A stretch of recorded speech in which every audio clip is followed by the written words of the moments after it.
Hello everyone, in this video I'm going to show you how you can export your project in Capcut PC, or in another word, how you can save your videos in Capcut PC.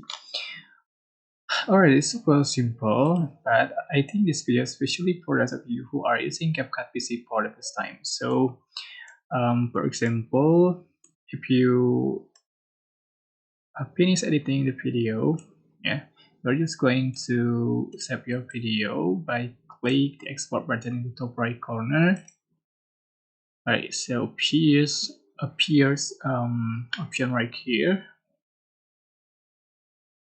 You can change for the title of your project and select your folder to place your video, and you can adjust for the video option, resolution, frame rate, and etc.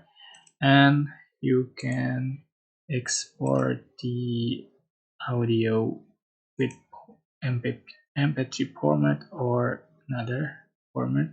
Just click export, and after done, you can open the file.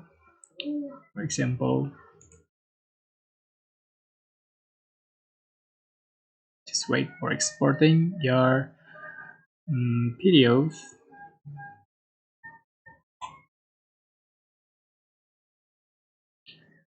Alright, click open folder. Here's your credit. I hope this tutorial was helpful for you guys. Don't forget to like, comment, share, and also subscribe. Thank you so much for watching.